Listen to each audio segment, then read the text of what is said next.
जय हिंद दोस्तों, कैसे हैं आप सब। दोस्तों, आप सभी लोगों का स्वागत है भोपाल शताब्दी की यात्रा के दूसरे पार्ट में। पहले पार्ट में आप लोगों ने देखा कि कैसे हमारी ट्रेन सुबह सुबह नई दिल्ली रेलवे स्टेशन से चली थी। उसके बाद आगे जाकर कोहरे के कारण ट्रेन थोड़ा लेट हो गई थी। धीरे धीरे ट्रेन ने रफ्तार को पकड़ा। 150 किलोमीटर प्रति घंटे की रफ्तार को छूते हुए हम लोग बढ़े आगरा की ओर और पहुँचे भी आगरा निर्धारित समय से 20 मिनट की देरी से। पहले पार्ट में आप लोगों को मैंने एग्जीक्यूटिव क्लास के ब्रेकफास्ट का रिव्यू दिया था। साथ में हम लोगों ने ट्रेन के इंटीरियर को भी काफ़ी करीब से देखा था। और ये है इस यात्रा का दूसरा पार्ट, जिसमें हम लोग ग्वालियर से लेकर भोपाल तक की पूरी जर्नी देखने वाले हैं। पिछले पार्ट में मैंने आप लोग को ग्वालियर तक की यात्रा दिखाई थी, वो भी डिटेल में, और इस पार्ट में हम लोग इस यात्रा को कंटिन्यू करने वाले हैं। और जैसा कि मैंने आप सभी लोगों से वादा किया था कि अगले पार्ट में आप लोग को डिटेल में दतिया का सेक्शन दिखाने वाला हूँ, तो ये वही पार्ट है। हमारा जो कोच है वो लोकोमोटिव से सेकंड नंबर पे है, तो जो ट्रेन की जो आवाज़ है बहुत ही अच्छी आ रही थी। तो मैंने सोचा क्यों ना आप लोग को ये सेक्शन दिखाया जाए और आप लोग को इस लॉकडाउन के समय में अपनी फरवरी की इस यात्रा से मनोरंजित करूं और आप लोग को दिखाऊं कि रेलवे की जर्नी का जो एक्सपीरियंस है वो कैसा होता है। आप सभी लोग बोर हो गए होंगे लॉकडाउन के समय में घर बैठे हुए, और हम लोग रेल यात्रा नहीं कर पा रहे हैं, पर ऐसे में ये जो अनुभव हैं हमारी पुरानी यादों को ताज़ा करते हैं।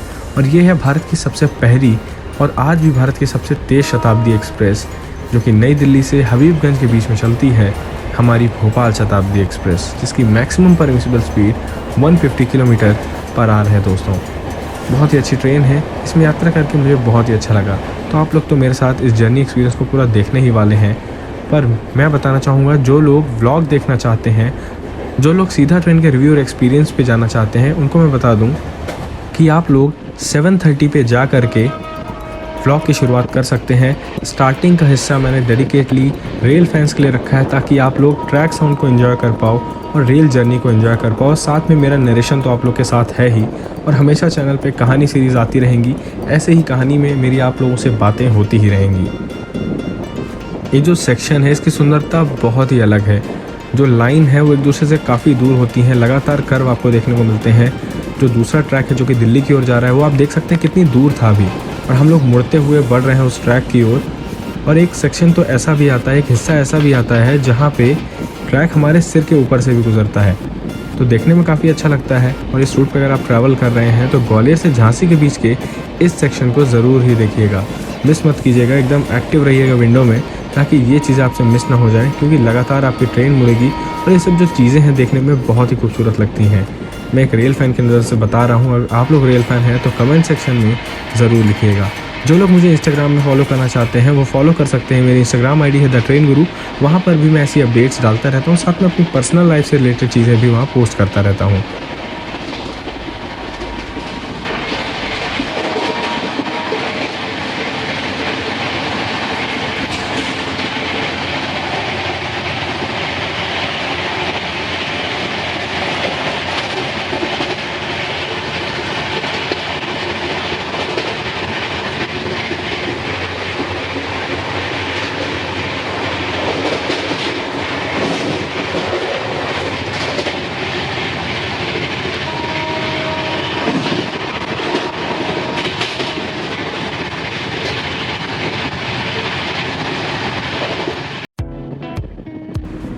तो दोस्तों, जो हमारी भोपाल शताब्दी है ये दिल्ली से आगरा तक तो 150 की रफ्तार में चलती है। उसके बाद लेकिन ट्रेन 130 किलोमीटर की रफ्तार में लगातार चलती है ललितपुर तक, और ललितपुर से भोपाल तक की यात्रा ट्रेन 120 किलोमीटर पर आवर की रफ्तार में तय करती है। वैसे जर्नी काफ़ी अच्छी रही है। आप लोगों को कैसी लगी कमेंट सेक्शन में लिखिएगा ज़रूर दोस्तों। चलिए मेरे रेल फैन दोस्तों, आप लोग इन्जॉय कीजिए ट्रैक साउंड्स को और इन्जॉय कीजिए इस जर्नी एक्सपीरियंस को ईयरफोन लगा करके। मैं आप लोग से सीधा मिलता हूँ झांसी के आउटर पे।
झांसी में जो हमारा अराइवल था वो थोड़ा लेट हो गया था, जैसा कि मैंने आप लोग को बताया कि रास्ते में फॉग था सुबह, आप लोगों ने पार्ट 1 में तो देखा ही होगा।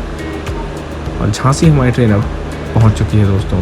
बहुत ही बड़ा जंक्शन है, दिल्ली की ओर रूट गया है, कानपुर की ओर रूट गया है, इलाहाबाद की ओर रूट गया है, साथ में भोपाल तरफ तो हम लोग बढ़ ही रहे हैं। तो आप समझ सकते हैं कितनी इंपॉर्टेंस है झांसी जंक्शन की। कई रूटों से आकर ट्रेनें यहाँ पर मिलती हैं। साथ में अगर आप किसी नॉर्मल ट्रेन से यात्रा कर रहे हैं तो आपको झांसी रेलवे स्टेशन में खाने पीने की सुविधाएं भी आसानी से मिल जाएंगी। हर तरह का खाना अवेलेबल होता है यहाँ पे। बाकी तो आप लोग ही कमेंट सेक्शन में लिख करके बताइए कि झांसी स्टेशन में आपका एक्सपीरियंस कैसा रहा है। अपने रिव्यू को ज़रूर ही लिखें ताकि ये बाकी लोगों के भी काम आ सके फ्यूचर में उनकी यात्रा के दौरान।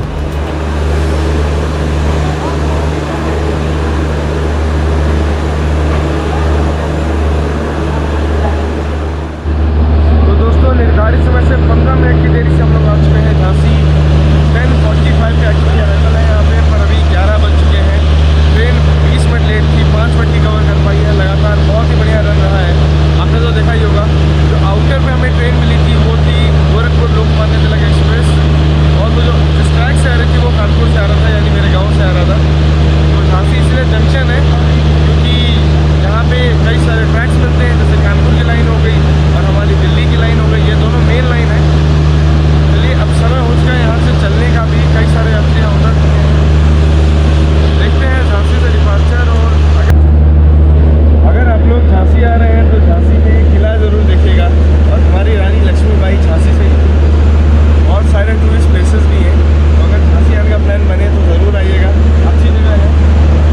फिलहाल अब यहाँ पे हमारी ट्रेन में पानी वगैरह भी भरा जा रहा है। जैसे ये सब काम हो जाता है झांसी में हम लोग देखेंगे डिपार्चर, और राइट साइड आपको देखने को मिलेगा इलेक्ट्रिक लोको शेड। चलिए वो दिखाता हूँ और देखते हैं झांसी से डिपार्चर। इसके बाद सर्व होगा हमें लंच, वो भी आपका इंतज़ार कर रहा है, ज़रूर देखिएगा।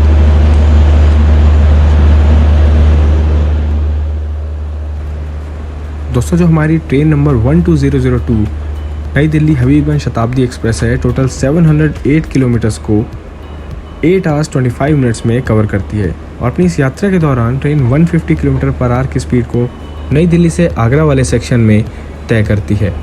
वैसे अब हम लोग झांसी रेलवे स्टेशन से चल चुके हैं, तो मैं चाहता हूँ कि आप लोग झांसी के इलेक्ट्रिक लोको शेड और डीजल लोको शेड को एक बार ध्यान से देखें। यहाँ पे काफ़ी तरह तरह के लोकोमोटिव यानी इलेक्ट्रिक और डीजल लोकोमोटिव्स खड़े होते हैं अपनी अपनी ट्रेन का इंतज़ार करते हुए, मेंटेनेंस के लिए, हर चीज़ के लिए।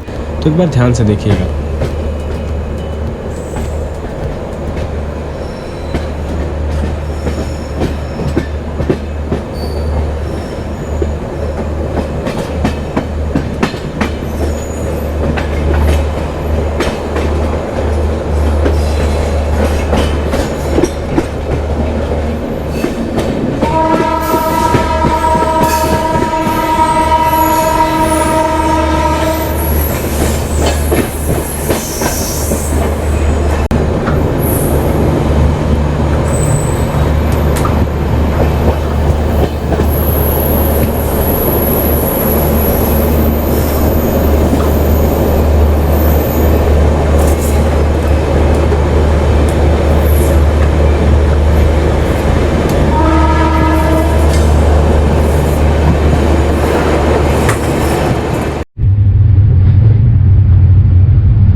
काफ़ी अच्छी है, 125 प्लस रही है, 130 तक ट्रेन स्पीड को मेंटेन कर रही है।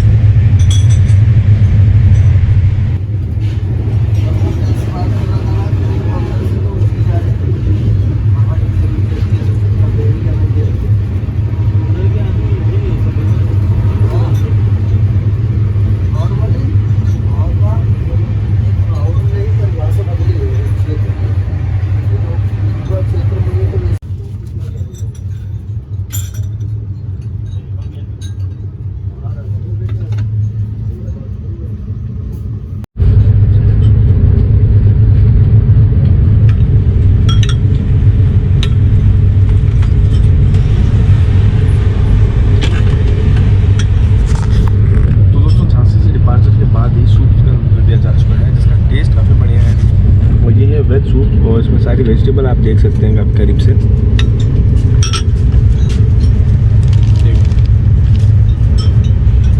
और अगर रेटिंग की बात की जाए, अगर सूप को मैं रेट करूँगा तो 10 में से 8 देना चाहूँगा, क्योंकि काफ़ी फ्रेश है और काफ़ी स्मूथ एंड क्रीमी बनाया गया है जैसा मुझे पसंद है, तो मैं तो उसे यही रेटिंग देना चाहूँगा। बाकी ओवरऑल काफ़ी मज़ा आया इस जर्नी में। देखते हैं लंच में क्या आता है और कंटिन्यू करते हैं इस जर्नी को।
महत्व रखता है। हमारी ट्रेन अब यहाँ पहुँच चुकी है। 3 प्लेटफॉर्म का मात्र ये स्टेशन है।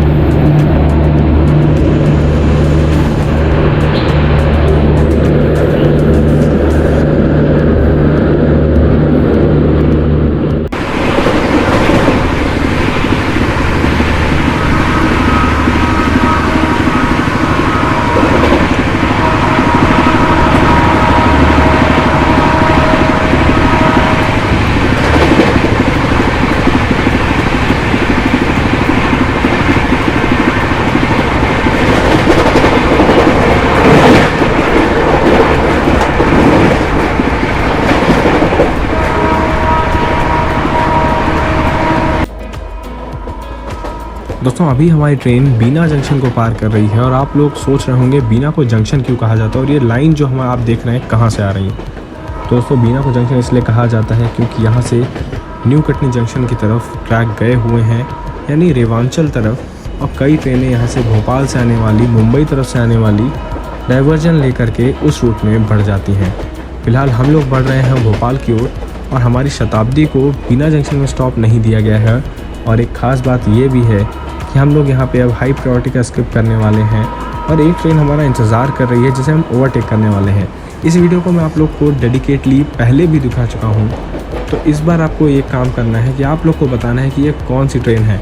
वीडियो पॉज करके वैसे आप लोग देख सकते हैं, और आप लोग को कमेंट सेक्शन में लिख करके बताना है ये कौन सी ट्रेन थी जिसको हमारी ट्रेन ने ओवरटेक किया है बीना जंक्शन पर, वो भी इतनी अच्छी रफ्तार में। वैसे एक ओवरटेक को देखने का अलग ही मज़ा होता है दोस्तों, और यात्रा के दौरान जब आप प्रीमियम ट्रेन में हो तो आप इंतज़ार करते हो कि कब आप ओवरटेक करो किसी ट्रेन को, और हमारी ट्रेन को हाई प्रायोरिटी दी गई है जिसके कारण हम लोग अब इसे ओवरटेक कर पाए। और सबसे अच्छी बात यह है कि एक एक्सप्रेस ट्रेन होने के साथ साथ इसमें WAG-9 लोकोमोटिव लगा हुआ है जो कि एक गुड्स लोकोमोटिव है। बीना से भोपाल के बीच में 3 ट्रैक हैं जिसके कारण कई बार आपको पैरेलल रेस वगैरह भी देखने को मिलती है। यही हुआ था मेरे साथ जब मैं काशी महाकाल एक्सप्रेस में ट्रैवल कर रहा था। मैं रात भर नहीं सोया था इस इंतज़ार में कि काश कोई पैरेलल रेस मिल जाए, और फिर AP एक्सप्रेस के साथ लगभग 110 km/h की रफ्तार में मुझे पैरेलल रेस देखने को मिली।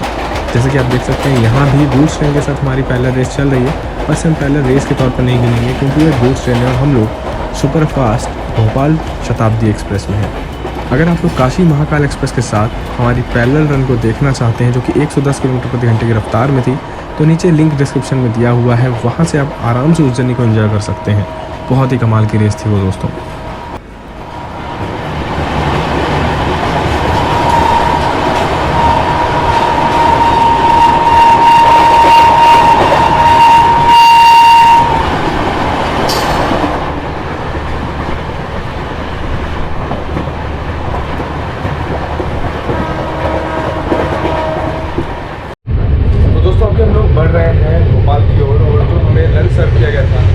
लंच में था पनीर, दाल फ्राई, एक राइस वाइट राइस दी गई थी, साथ में एक ड्राई वेज सब्जी और पराठे। अब अगर मैं इसे कंपेयर करूँ नॉर्मल रेंट के फर्स्ट एसी के हिसाब से, क्योंकि हमसे किराया तो फर्स्ट एसी का लिया गया है, आप देख सकते हैं एल्यूमिनियम फॉइल में खाना दिया गया है। और जो मतलब जो खाने का टेस्ट है उसे भी मैं अच्छा रेटिंग नहीं देना चाहता, क्योंकि मुझे उसमें कुछ स्पेशल टेस्ट नहीं आया। जो नॉर्मल सीसी में मिलता है वही टेस्ट आया, तो मैं इसे स्पेशल रेटिंग भी नहीं देना चाहूँगा। अगर सीसी के हिसाब से रेटिंग की बात की जाए तो 10 में 8 देना चाहूँगा, पर एग्जीक्यूटिव के खाने की बात की जाए तो 10 में 4 एंड बिलो देना चाहूँगा। आप समझ सकते हैं कितना डिफरेंस है, क्योंकि जो फेयर है वो एग्जीक्यूटिव क्लास का है 2400 दिल्ली से भोपाल तक का, और जो इसी चेयर का रेट किराया है लगभग 1300 के आसपास आपको पड़ता है। तो जब इतना सारा फेयर डिफरेंस, ऑलमोस्ट डबल किराया दे रहे हैं, तो एक्सपेक्टेशंस भी वैसी होनी चाहिए, कांच के बर्तन में दिया जाना चाहिए, पर वो दिया गया था एल्यूमिनियम फॉइल वगैरह में, तो उतना मज़ा नहीं आया खा पी करके ऐसी चीज़ें। पर ठीक है, ट्रेन बहुत अच्छा चल रही है, 130 किलोमीटर के रफ्तार में चल रही है। अब से कुछ समय में आने वाला है विदिशा भी, तो विदिशा पार होती है आपको बेतवा नदी दिखाऊँगा, ये बहुत ही सुंदर है। तो चलिए देखते हैं कैसा रहता है।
सबसे पहली शताब्दी में और भारत की सबसे फास्टेस्ट शताब्दी में। चलिए एक बार इंटीरियर और देख लेते हैं। दोस्तों एग्जीक्यूटिव कोच होने के बाद भी गंदगी बहुत ज़्यादा, आप देख सकते हैं मिट्टी मिट्टी है हमें कोच में, लाइन में बन रही जूते से स्क्रैच मारने पे। और अगर बात की जाए सुविधाओं की तो CCTV यहाँ पे दिया हुआ है, अगर कोई घटना होती है तो सब चीज़ें इसमें रिकॉर्ड होती है। हाल ही में आप लोगों ने एक क्लिप देखी होगी जिसमें भोपाल शताब्दी से एक चोर सामान लेकर के उतर जाता है और उसे बाद में पकड़ लिया जाता है CCTV की मदद से ही। और फायर एक्सटिंग्विशर दिया हुआ है, ये रहा स्लाइडिंग डोर, चलते हैं अंदर। और ये लाइट दी गई है और इसे अच्छा लुक देने के लिए। और ये रहा कुछ ऐसा है ट्रेन का सीटिंग अरेंजमेंट एग्जीक्यूटिव क्लास का। यहाँ पे दिया गया है आपको नेक रेस्ट, यहाँ पे नेक रेस्ट हो सकती है। पुश बैक के लिए ये चीज़ है, इसको पुश कर सकते हैं आप। ओवरऑल ऐसा है इंटीरियर हमारी भोपाल शताब्दी का। और मैं तो आराम से इसमें यात्रा करता हुआ चला आया यहाँ तक। लेकिन मैं आपको एक चीज़ रिकमेंड करूँगा, 2400 रुपीज़ दिल्ली से भोपाल, इसमें पे करने के बजाय आप लोग राजधानी के 2 टायर से आ सकते हैं या राजधानी के 1 AC से आ सकते हैं और मज़ेदार जर्नी रहेगी। तो मेरे एक्सपीरियंस से आप लोग चीज़ों को सीख सकें। और यही कुछ बातें हैं जो मैं आप लोग कहना चाहूँगा। चेयर कार में अगर आप ट्रैवल कर रहे हैं तो वर्थ है। इतनी कम समय में इतनी तेज़ रफ्तार से आपको कोई ट्रेन नहीं पहुँचा पाएगी। वैसे जो इसमें पैसेंजर चलते हैं, ज़्यादातर पैसेंजर दिल्ली से आगरा, आगरा से झांसी, झांसी से भोपाल, ऐसे स्लॉट में चलते हैं। एंड टू एंड जर्नी करने वाले हार्डली 10% लोग इसमें आपको देखने को मिलेंगे। तो खैर हमारा ऑन हो चुका है, चलने का समय हो चुका है भोपाल जंक्शन से। तो चलिए देखते हैं भोपाल से डिपार्चर और जल्द ही हबीबगंज में अराइवल।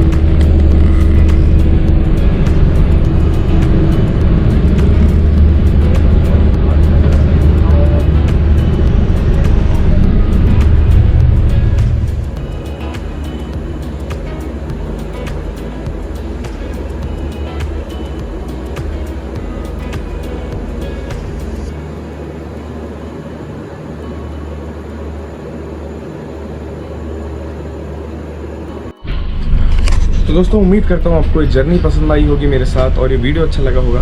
वीडियो अच्छा लगा है तो वीडियो को लाइक और शेयर ज़रूर करें। इस जर्नी के बारे में आपके क्या ख्याल है कमेंट सेक्शन में ज़रूर लिखिए। ये थी हमारी जर्नी भारत की पहली शताब्दी में और भारत की सबसे तेज़ शताब्दी में। जल्दी मिलेंगे ढेर सारी ट्रेन जर्नीज़ में, ट्रेन रिव्यूज़ में और बहुत सारे वीडियोज़ में। तब तक के लिए ख्याल रखिएगा दोस्तों आप लोग अपना। जय हिंद। मैं निकलता हूँ यहाँ से, अब हबीबगंज के रिव्यू बनाने का समय हो चुका है। ख्याल रखिए आप लोग। मेरी ट्रैवलिंग अपडेट्स के लिए और मुझसे करीब से जुड़ने के लिए इंस्टाग्राम में मुझे फॉलो करना बिल्कुल ना भूलें। अगर आप चैनल पर नए हैं तो सब्सक्राइब करिए ताकि आपको ऐसे ही और बहुत सारे वीडियोस मिलते रहें। Thanks for watching.